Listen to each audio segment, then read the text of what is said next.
Hi, folks. Welcome to another episode of Film Study. This is Ken McCusick, and we're continuing with our expectations series today, looking at two Ravens, Andrew Vorhees and Adisa Isaac, both at an important point in their careers early on, and yet they have a path to playing time, and they need to take advantage of it with a combination of health and some good play. Joining me to talk about them is Matt Ruff. Matt, how you doing?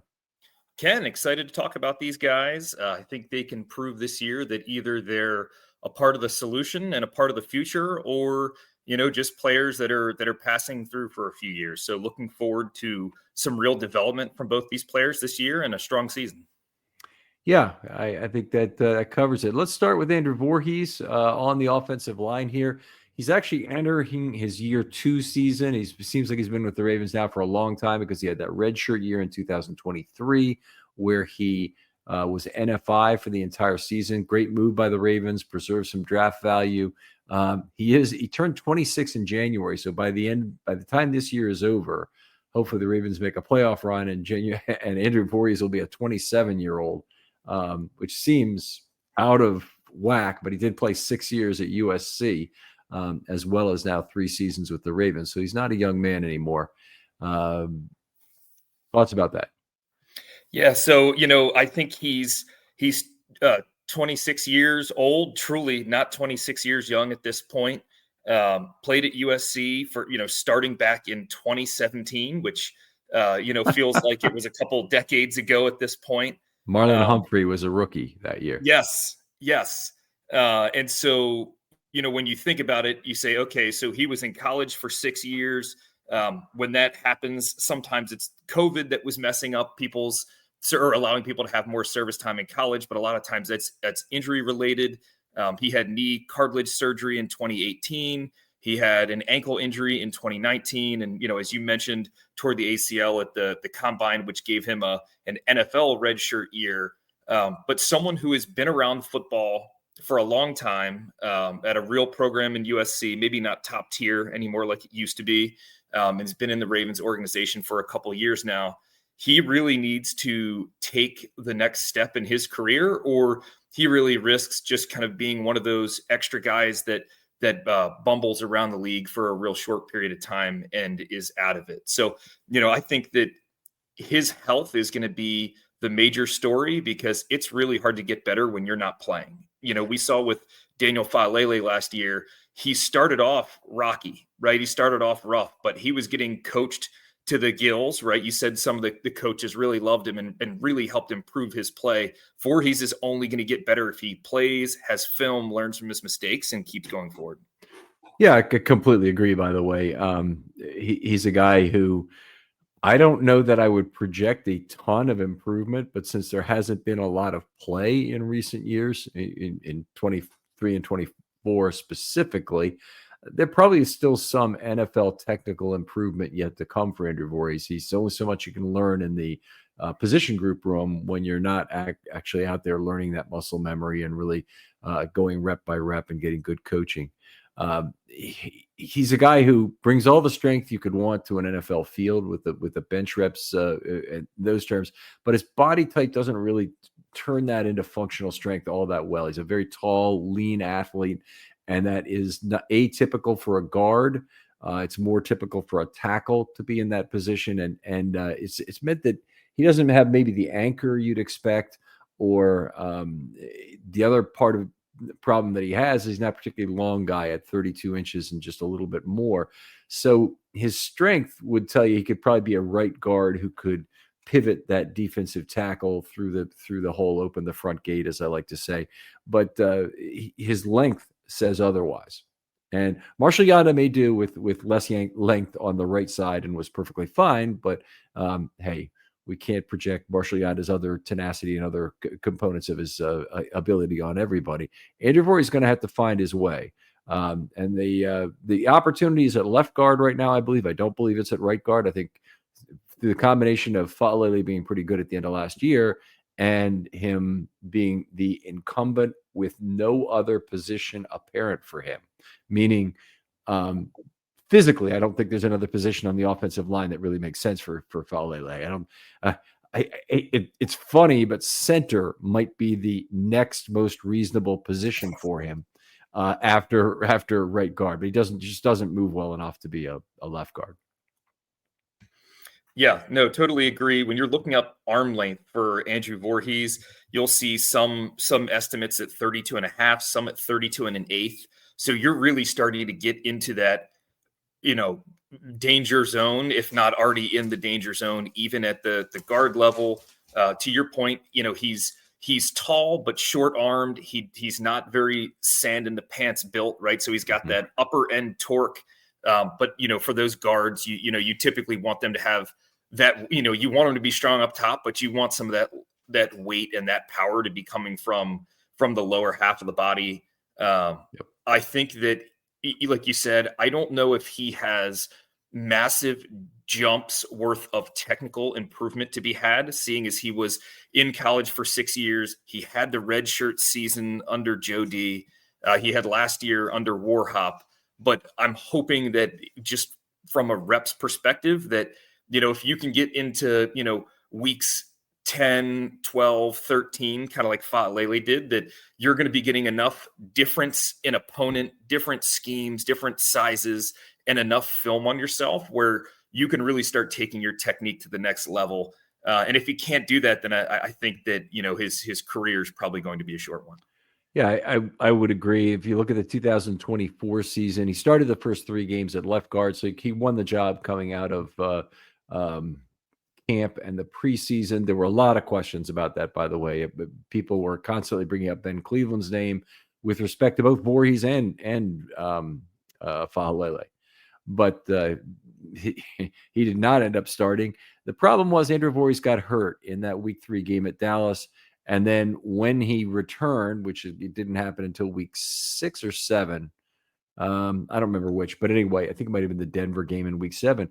McCary had taken a spot and he wasn't giving up. He kind of Wally pipped, is what we would call. Lou Gehrig started his consecutive game streak by replacing Wally Pipp, and Wally Pipp never got his position back. So McCary played through all the rest of the season. He had some ups and downs too in terms of penalties, which is really Voorhees' fault. Voorhees' problem at the beginning of the year in those first 3 games was he had, more than anything else, he had some penalties that were reducing the quality of his play. McCary got his penalties under control in week 10. Voorhees didn't have the same opportunity to do so. The only other action of significance that he saw was in that week 18 game where McCary was supposed to play, but showed up with a stomach virus, we think. Probably, and I was having the same thing at the time. This is why I think I'm projecting that he probably had the same thing. A lot of people were having it in the Baltimore area, or having significant diarrhea issues and whatnot. And we think that's probably what happened to McCary, and Voorhees went in and filled in admirably, which is a very positive thing. Yeah, for sure. My Christmas day was destroyed with whatever that abomination of a hurricane was. It helped me, you know, at least feel compassion for the players. But yeah, that was a whooping. Ken, my question for you is: do you think he has the mobility and the footwork to pull effectively in the run game from the left side? Do you think he can get to that spot? Maybe not there today, but do you think he has the traits to get there? So that is the real question. And he is, I think he's probably the Ravens' best option among the players they currently have, with one possible exception being Dellinger, who's fairly far down the totem pole right now, just starting his rookie year.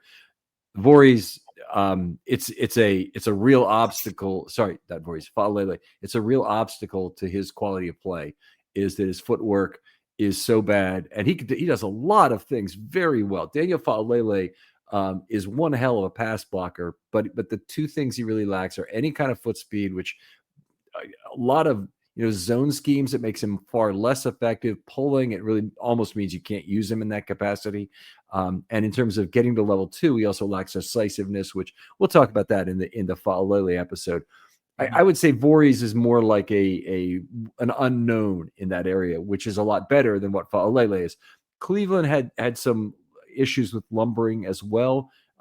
He's a much bigger man. He's probably not the great athlete that you can have at left guard. But the Ravens have made very average athletes like James Hurst and Bradley Bozeman. Bradley Bozeman was a guy, who came out of school and was broadly criticized for not being athletic enough to play center. And the Ravens put him at left guard and had him pulling over 20 times in some of his games here in Baltimore. Oh, yeah. So it can work out.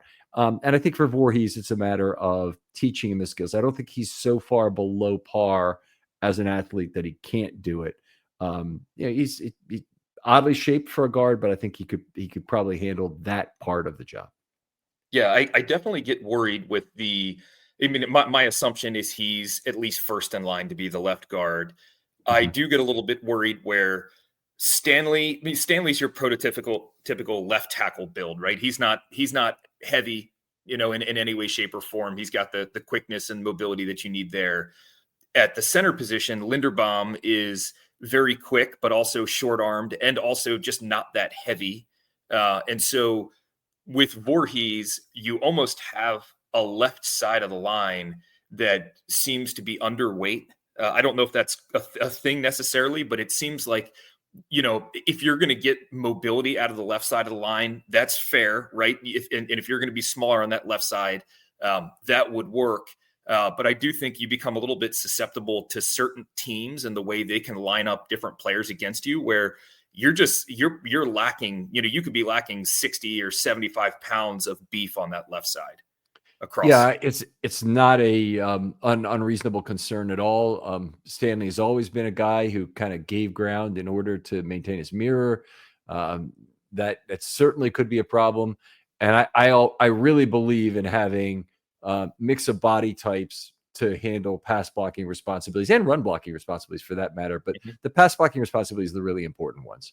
And when you talk about that, you don't want to have short arm guys at a couple of consecutive spots who are going to make you vulnerable to multiple types of stunts. You're usually going to be vulnerable to something because somebody's going to have short arms, whether it's a left guard or center or even right guard. And you're going to be vulnerable to some face crossing maneuvers.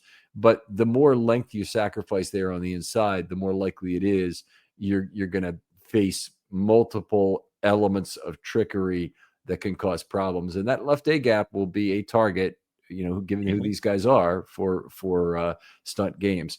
So we'll see how that works out. Obviously, the point is right on the spot, though, that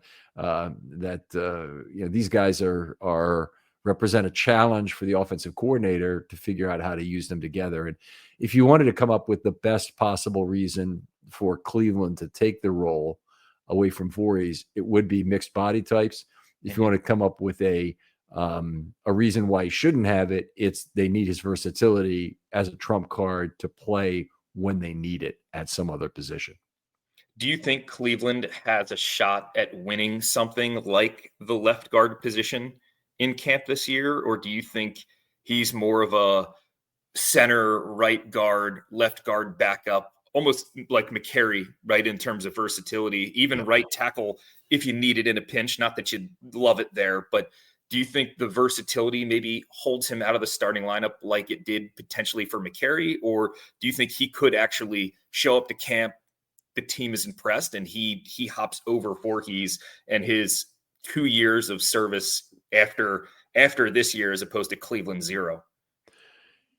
Yeah. So one of the issues with Cleveland is he's only signed for 1 year. So the club is always going to be incented to put a rookie or a second-year player like Voorhees in that left guard position if they're equivalent. All right. And they may not say they're incented, and their depth chart may always put these guys ahead of them. But the truth of the matter is they really want to see a rookie who has 4 years or 3 or 4 years, and 3 in Voorhees' case, left under team control. With Cleveland, I mean, it wouldn't be the worst thing if you came in and had a Pro Bowl season at left guard. It'd be great for the Ravens in a lot of ways. So they get the high value season at a very low cost. They'd get a compensatory pick, but they wouldn't have a chance to re-sign the guy, and their 2026 problems would be recurrent. They'd be back again next year at this time. If one of the big things they have to determine is bigger than the left guard problem. And that is, do they have a replacement for Tyler Linderbaum if he walks? And the only way they're going to get that is if Garrett Dellinger has playing time and they develop some trust in what he can do. I think he's the hope. I know Vorhees has taken a few snaps at center, if I recall correctly, during camp. They're having a lot of people do it for emergency purposes. I don't believe Nick Samak is a great bet to be around and be the backup center, and particularly in 26. I think that Dellinger is the guy. And if they want to try and see who he is this year, then they're going to be incented to play him at left guard and not Vorhees. So, we could see rotational play. That's certainly possible, and it would, in a lot of ways, this year it might make more sense than it ever did before.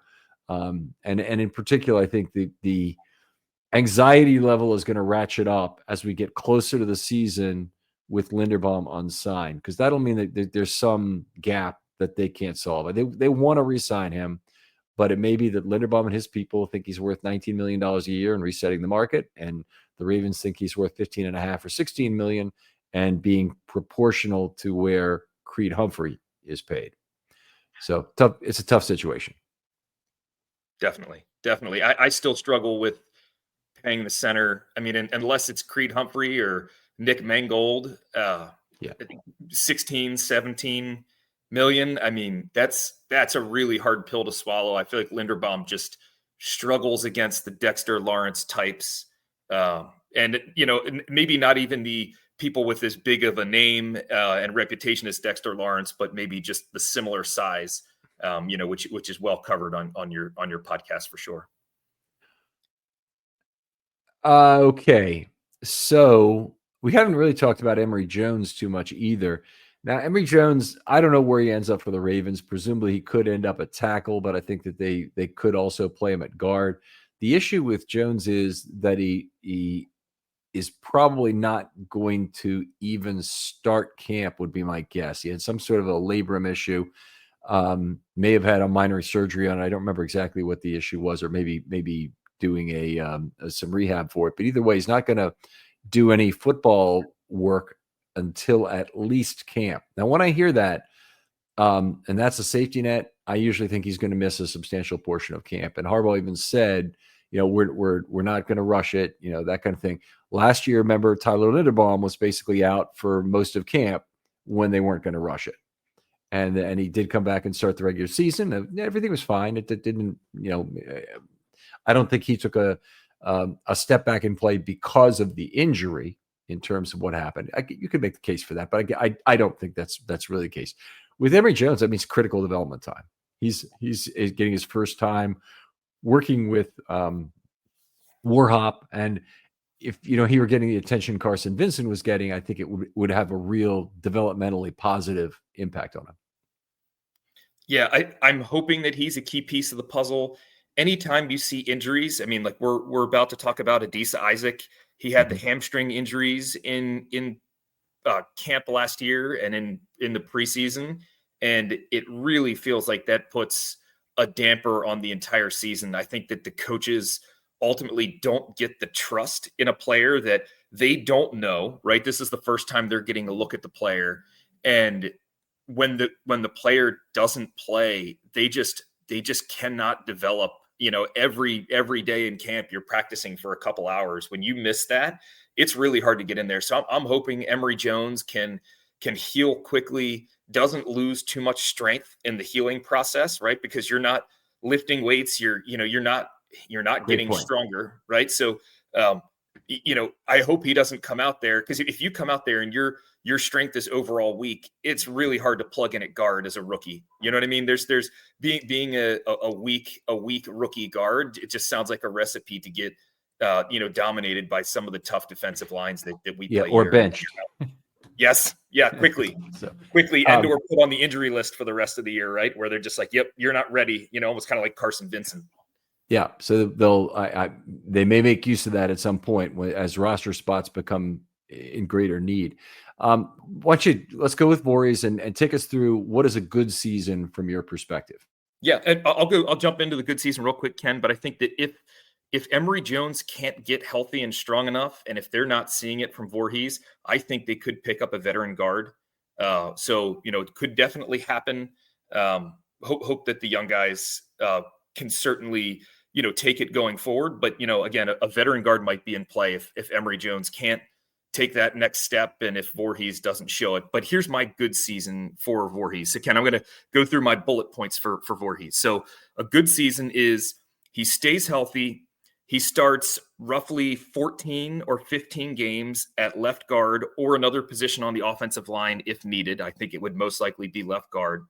Looks competent in training camp, plays to a slightly below average level across the year.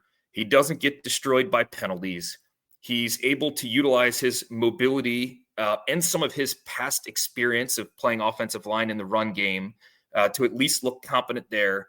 Holds on for dear life in bull rush situations and isn't a complete liability. Although, when you're grading it with Maureen, you're maybe, closing your eyes a little bit when you're seeing it.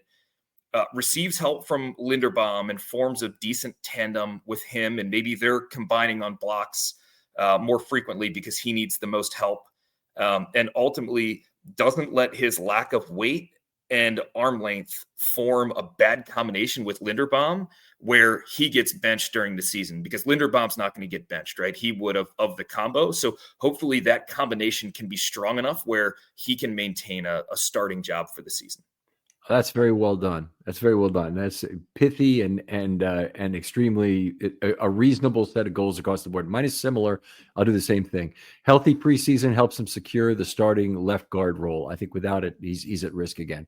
Ravens consider others for the role, but circumstances, Jones's injury, and the desired versatility from Cleveland conspire with camp preseason results to give him the job. Plays 15 plus games. Turns in a near full season at or near a league average level, provides acceptable left guard mobility to the position, which the Ravens otherwise lack on the roster, combines with Linderbaum as a valuable combination block tandem, processes quickly from inside out to provide help blocks to Ronnie Stanley. That's a pass blocking want to have that I think is actually kind of important. And he remains the most likely incumbent for left guard in 2026. The Ravens are comfortable enough with his play and the backups to avoid a substantive expenditure in either draft capital or cap space. Sounds good. All right. How about your great season? All right. Great season. The first bullet is the same as the good season: stays healthy. There's no such thing as a great season here without the health. Locks up a starting role with no doubt in training camp, 14 or 15 plus games, comes in looking bigger and stronger on the lower half. Maybe not a Superman or a Hulk size change, but comes in looking like, wow, he really put in some work. Maybe he was able to add something like 12 or 14 pounds to his frame and just looks a bit more competent and looks like he was really trying to put on some extra weight.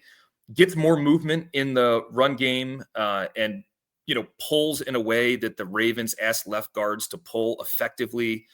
Has good footwork on pulls.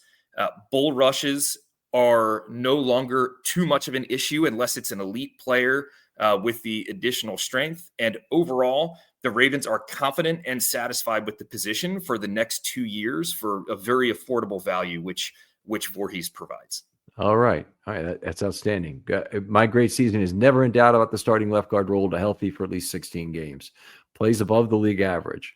Learns the Ravens way on pulling and excels in that role. The Ravens way is, I'm not an athlete, but you can help me pull anyway. You can help me learn the dance steps to pull effectively.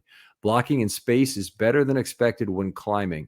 There's a whole lot of that going on across the Ravens line and across the league in general. Is players get very lungy in level 2, and some of them, and Vorhees is probably a C in this category, but Falele is absolutely an A, would do better just to impose their size and out-position a player that's coming from level 3, because nobody wants to make contact with that guy.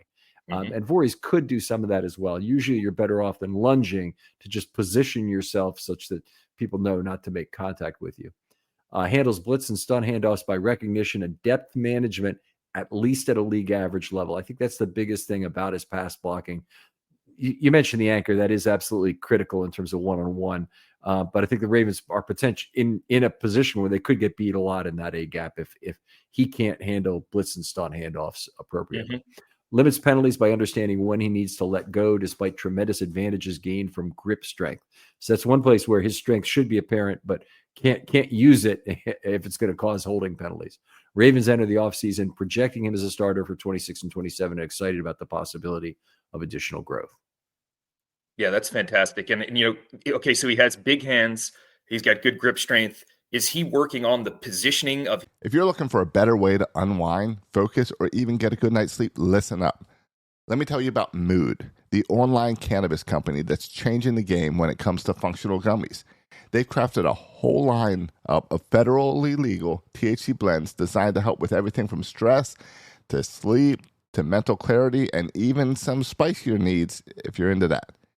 Now, what makes Mood different? They go beyond just THC. They pair it with herbs and adaptogens to create targeted effects that you won't find in any other dispensary. And every gummy is made with pesticide-free, small farm American cannabis, so you're getting quality that you can trust. I've tried their sleep gummies, and let me tell you, it takes about 15 minutes, and I'm out cold, no grogginess, no weird side effects, getting some of the best sleep I've gotten in my life when I take one of these gummies.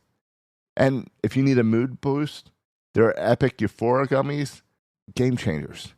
And right now, Mood is giving listeners 20% off their first order by using the promo code RAVENS at checkout. So head on over to mood.com, find the perfect gummy for whatever life throws your way, and don't forget to use the promo code RAVENS to save 20%. His hands on the opponent's breastplate, right? Where is he getting that hand, right? What is he doing? Is he making sure that he's using his hands in a way that the refs aren't watching, right? If your hands are on the outside pads and you're grabbing for dear life, that's not going to be very good when Lamar moves in the pocket. The defender moves after Lamar and you're grabbing him, right? Do you have him on the inside? Are you using that leverage appropriately? And with his arm length, that's not as easy to do. But like you said, there's been plenty of offensive linemen with shorter arms who have done a really good job. It's just, if you look at all the offensive linemen in the world, the ones with the short arms are overwhelmingly so not successful, right? So if he's going to be successful, hand placement, avoiding penalties, and improving that area is certainly going to be key for him. There you go. All right, let's move on. Talk about Adisa Isaac, who will be 24 in October. Seemed like a great value in round 3 last year, but unfortunately injuries got to him during camp. He played, I think, pretty well against the Atlanta Falcons in the second game, but he missed the first and the third game, kind of an unusual combination, and didn't end up playing very much during the entire regular season. He had a lot of healthy scratches, and he only played 32 defensive snaps. Yeah, so Adisa Isaac is turning 24 in October. So he's a young player. He's not turning 27 like Vorhees. He's out of Penn State. He missed the 2021 season because of an Achilles injury. So, it has a history of missing time with injuries, which is a little scary, especially from a developmental perspective. He did show pretty good progression when he was at Penn State. So his first 2 seasons, 2019 and 2020, he had 1.5 sacks. I mean, he had a couple tackles, increased to 4 sacks in 22, 7.5 sacks in 23, with his tackles increasing. It's about 6'4", 255 pounds, give or take. And ultimately, he needs to find a place in what is a little bit of a crowded outside linebacker room in Baltimore.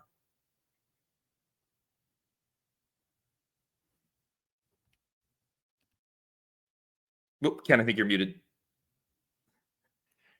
We should go through that, the crowding of that room right away, though. Latavius Robinson has been playing in base packages primarily as a run defender. In fact, last year, because of the desire to keep their very limited pass rushers, which at the end of the year was Van Noy and Owe only, they used Robinson and Harrison at outside linebacker on most early downs in a base package that they were running. This year, they're in a better position. They've got Van Noy, Owe, and Green. Hopefully, we'll all be healthy. They've got Adisa Isaac. They've got David Ajabo if they want to, if he's going to make the team. But we'll talk about that in a minute. But I would expect Van Noy, Owe, and Green will get the lion's share of the pass rush snaps. And The Ravens have done well with 3 to make 2. It can work out that you need a different 3 to make 2 if one guy is hurt. So that certainly could come up, and it could be an opportunity for a player like Isaac. But I think those guys will get the lion's share. I think if they play rush nickel, it'll be all 3 of them. If they play kind of the committed 2 outside linebacker nickel they've been using where they have an inside linebacker and 2 defensive linemen, then it'll be more likely that 2 of the 3 of Van Noy, Owe, and Green are on the field, with less opportunity for the other outside linebackers to be there. It's very possible because of the loss of Michael Pierce and the lack of anything much beyond the outstanding top pairing on the interior, that they will be resistant to playing rush nickel the way they have been the last year or 2. So I think we'll see more 3 outside linebacker packages. We could even see race car, depending on what Matabike's availability is. That could be something they fall back on. Aeneas Peebles has to find playing time, for example. There has to be a way to get him in there. So the Ravens have some interesting depth issues to decide. It seems that like this happens every year about this time, is we kind of overstate the Ravens' depth because injuries will dictate a completely different path when the season plays out. Yeah, it certainly will. For all of these sports, the name of the game is injuries. I think every time I've seen a sports team that I follow think that they've got amazing depth in one area, all it takes is a few weeks and acts of God, and you're wondering, how can we supplement this area? I definitely think the defensive line, including the outside linebackers or the edge players, is one of the most interesting areas of focus for this year. They're obviously trying to get younger. They've lost some of the vets like Pierce, like Urban, and they're going to be losing some players in the future like Van Noy and Owe potentially. It would be really nice to come out of this year saying, wow, Adisa Isaac looks like a real piece. Maybe he's a situational pass rusher. Maybe he's improved in the run game. Maybe he's done something just to improve some aspect of his game where they want him active. They want him on the field. He's playing some special teams along with it and is overall providing a pretty good contribution for the next few years. Yeah.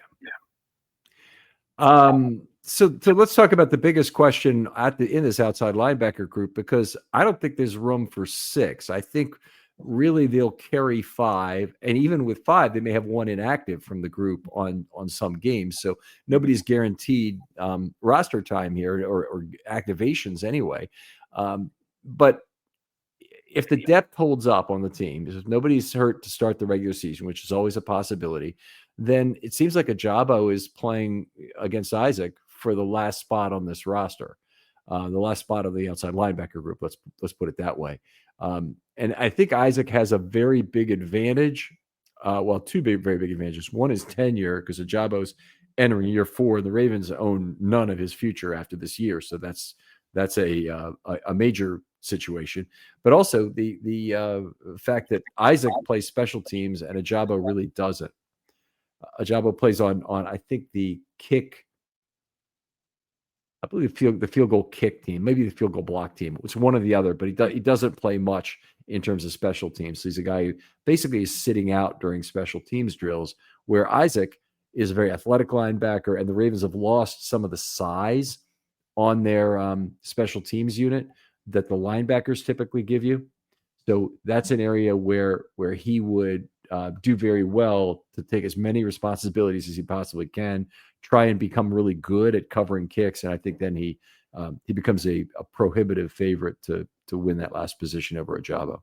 Yeah, the Ajabo situation is very strange, or just sad and unfortunate. I think maybe that injury really cost him, could potentially have cost him his career. Not everyone comes back from injuries like Adrian Peterson did. I think that we've gotten a little spoiled with seeing people come back from knee injuries, Achilles injuries, pitchers coming back from Tommy John.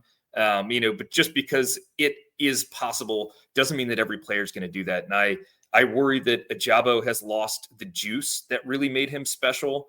I don't think he was ever a super powerful player. And, I think, for some players, just losing a little bit of that burst, or, losing a mile or 2 per hour off your fastball really takes you from someone who's special to someone who's mediocre, and it can happen really quickly. So, for Ajabo, does he come in with a little bit more burst now that he's several years removed from that injury? Does he come in with a new tool in the toolkit, or does he even have many tools? I just haven't seen any plus tools from him really. So, now to be fair, I haven't seen many plus tools out of Isaac, but to your point, Ken, year 4, right? Okay, you can trade him for a conditional 7th or something like that versus Isaac going into year 2. If he can at least contribute on a couple different special teams units, that's going to keep him active on the roster. And that health permitting, you could in theory keep Ajabo off the roster. Yeah.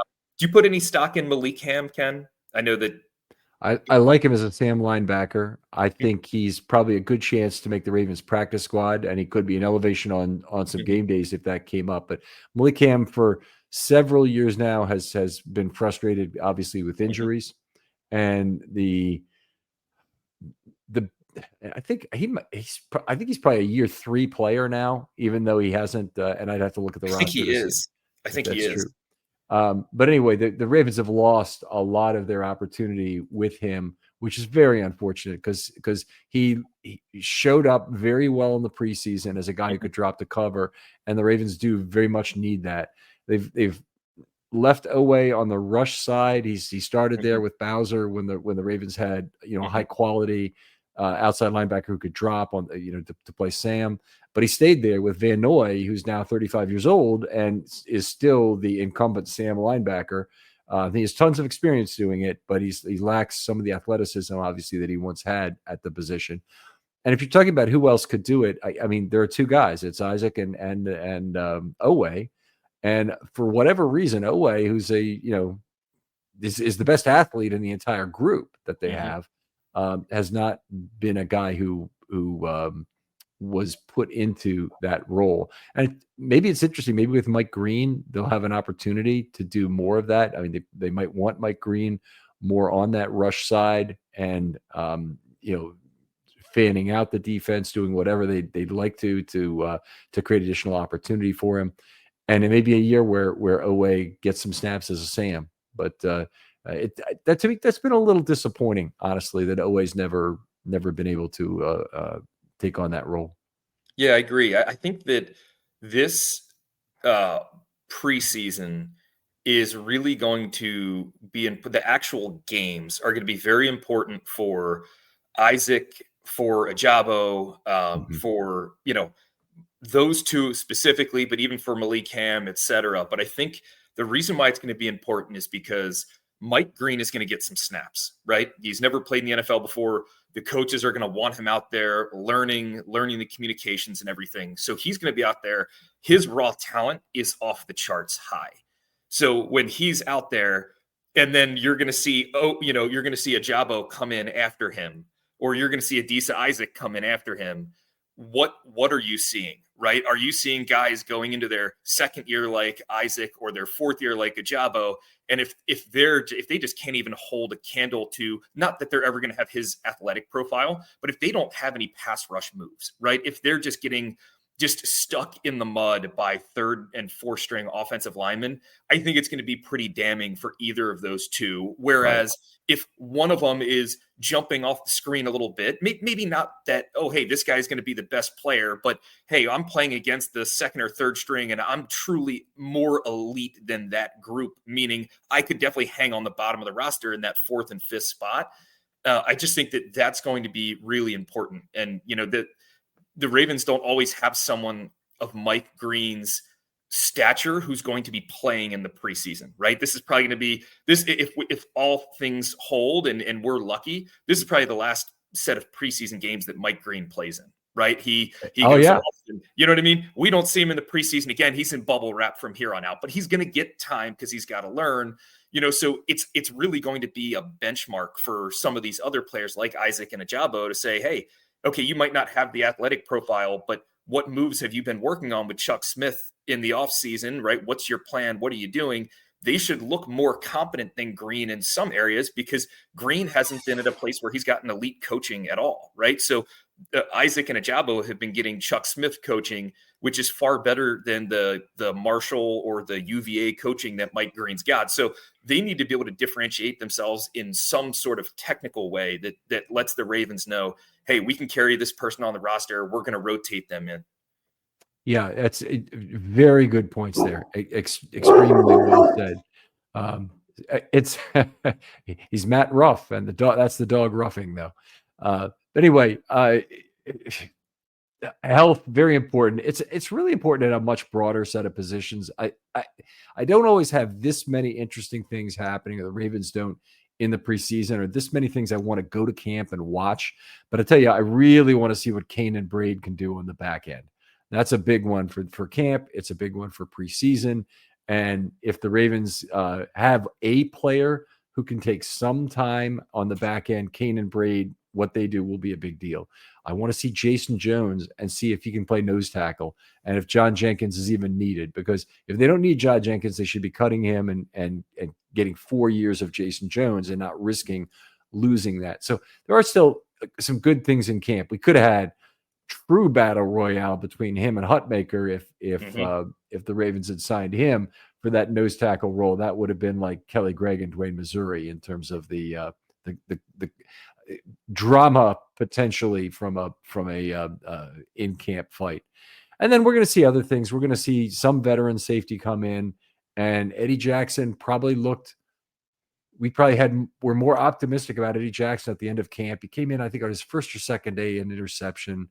So, you set the tone, and then you kind of start making excuses for the guy because you're not supposed to be playing the football or, making contact. And so you don't want him doing that. Same thing is done for JAD every year, by the way. It's like, oh, it's okay because he's not supposed to be making contact with that receiver. It really wasn't okay because what the root cause was he wasn't finding the football. Anyway, getting back to Isaac. I want to see good things from him, obviously, in camp. And I think the biggest thing that will be apparent is what units he's playing on in special teams. If he's playing on 3 or 4 special teams units, particularly if he's playing on 4, then I think that's a pretty clear indicator he'll make the team. If he's if Ajabo, assuming Ajabo is not, it doesn't mean Ajabo can't have a job at some point, but it does mean that he has to basically depend on something else occurring, circumstances conspiring somehow to keep him around. And that's more difficult. He might have to go on IR himself for 4 weeks. If he's got some minor injury, he might have to wait for his opportunity until someone gets hurt, which is tough. But he honestly has not done enough in his time that he's been on the field for us to have anything but a lower opinion of both floor and ceiling than when he came into this league. Yeah, I agree. Big off season for him. I do think that, I've gone through several injuries, several surgeries, similar to what Ajabo's gone through, and it takes a long time to recover. The leg injuries take a very long time to recover from. But this is the NFL, right? It's not someone like us who's just getting older, right? We can take as much time as we want to get ready. Ajabo has a clock that is very finite in your time in the NFL, and he really needs to turn it. He really needs to show that he's got something back, that there's some redeeming characteristic. I don't watch him, or I don't watch football as closely as you do, Ken. Maybe one day in life I'll be able to get there, but I have not seen the redeeming quality of Ajabo. And Adisa Isaac seems like someone who just needs a lot of coaching, needs to work on his body a little bit, but this is really it for Ajabo. He's got to show something. And on the Isaac front, I'm hoping that he can take the off season of wisdom and really start applying it in camp. And, when he's playing against those 3rd and 4th stringers, they should be able to show something. They really should. Yeah, I'm with you. The role for Isaac is a little bit unclear. There is one clear element, that's play special teams as much as you can. But, if you look at what the Ravens need, it's really more of an early down run defender who can also rush the passer and still provide some juice. That's more or less what they need. They'd like to not use Van Noy in that role on the Sam side, and I think that Isaac would be an ideal candidate for doing that. And then if you're talking about what Isaac's best fit might be, it probably is as a situational pass rusher. Right. And that's a tough, lack of connection there to have, is that the need does not exactly match who you are. But how he can make up for that is by being a good special teams player who has a lot of value. For sure. All right. What's a good season for Adisa Isaac? All right. So a good season for Adisa Isaac starts with no nagging injuries in training camp. You can't be missing camp. You can't miss the time with the coaches. You can't be in the trainer's room for little hamstring tweaks and things of that sort. If he's going to get the technical prowess, no nagging injuries. He beats out Ajabo for that last spot, that 5th spot on the roster, plays on special teams. He gets, I'm ballparking it, maybe 100 snaps on defense, give or take, and ultimately shows the Ravens that his 2 more years that they have under contract is going to come at good value to them, and that he's a good part of the future. All right. That's a very reasonable goal there. I have active for at least 12 games, which means he beats out Ajabo for a roster spot, or at least activations as OLB 5. So if they carried 6 and activated 5, which I guess is a possibility, the roster spot's under a lot of constraints for other reasons. Most notably from the offense for Carson Vincent, big loss of special teams snaps in terms of the linebackers. They need dual threat players who can play defense or offense and also play special teams. And I think Ajabo, that's his path to get there. I want him to get back on the developmental curve as a pass rusher with notable improvement in 24. I'm not going to try and define it specifically because he didn't play at all really this first year. Played, 32 snaps. Got to get with Chuck Smith, got to improve your game in some ways and get back to a point where it looks like he's going to provide something as a pass rusher. That's what he's drafted for. And if we, by the end of 2025, if we don't think 2026 and 27 could be good growth years for him, that's a bad thing. Plays a significant role on special teams and flashes pressure. I don't have any requirement for a gaudy sack total, but I want to see a few flash plays, a handful, maybe 2, 3, 4, where he beats his guy in a way that says, "Oh, that looks good. Let's see if you can do that again." I'm not, your snap total, 75 to 200, perfect range. That'd be fine. Ajabo played something like 290, I think, last year. So it's not like he didn't get some playing time, but the Ravens have a more crowded group this year. So I think, that range of maybe 75 to 200, 75 to 150, maybe even is very reasonable. What does a great season look like? All right. So again, it starts with health for him, 14 plus games on the active roster. Has some redeeming quality that allows him to get increasing snaps through the year, whether it's a certain move, whether they like him in a certain package, could be the race car package, right? There's something about him that they think has a place on this defense, and they value him being active on game day, not only for his special teams contributions, but for whatever that piece is on defense that he can use to provide value.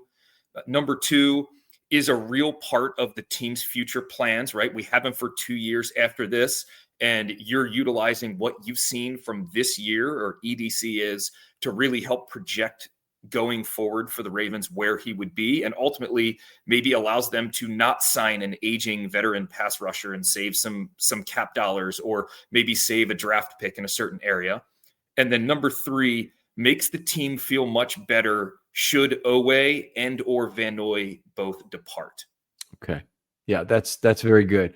I'd say snap count of 25% plus. And for him to do that, he's going to have to take a significant defined role, which I think you're kind of alluding to is what you went on. That he's either going to have to be a pass rusher, or he's going to have to be a run defender, or he's going to have to be in a specific package. And he's probably going to have to play well at some specialized thing. So that I don't think he'd get to as high as 25% of snaps, given who the competition is, if he didn't really play well to do it. I'll just say in a general sense, he creates pressure in obvious pass rush situations with quickness and additional work with Chuck Smith, and he's ready to take a bigger pass rush role if injury strikes at outside linebacker. And that, honestly, that's usually the path to opportunity. is injury in the NFL. So it could be that 25% plus is an out of necessity trial by fire because somebody got hurt, where he has to take on a bigger role. That wouldn't be good for the team. It could potentially be very good for Adisa Isaac to get that sort of opportunity. Yeah, I think he could also see an increase in snaps if the Ravens can play like they should against the lower competition. There, if you're beating some of these teams like the Ravens should, there's no reason why Van Noy should be seeing a fourth quarter, right? Like that needs to all go to developmental players. I feel like they did that pretty well a couple of years ago. I don't know if they did that as well last year, especially in the beginning of the year. So, if the Ravens can get ahead, let's get some snaps for these young guys. Let's get some of the older guys off their feet and some of the, the elite players, get them off their feet and allow the young guys to get film that they can study. Okay. All right. I think that's a good way to put it. Matt, always great talking football with you. Tell folks where they can talk football with you online. All right. You can find me at Kid Rock on Twitter. Okay. 20 Kid Rock, right? Yes. Okay. And other folks out there, if you'd like to be on a film study short, this is the season to do it before camp. There is an opportunity to do some, and I've allocated some individual blocks, about one show per week that could be done on a film study short. Hit me up with whatever passion project you have. And if you're interested in looking at a work to present visualizations on Ravens data, I am looking for somebody to help me with that. As always, if you have any other interest in a football metrics project, I'm happy to help you with that. No need for authorship or anything. I just want you to come on the show and kind of explain what your theory is. Matt, thanks again for joining me. All right, Ken, take care. And we'll talk to you next time on Film Study.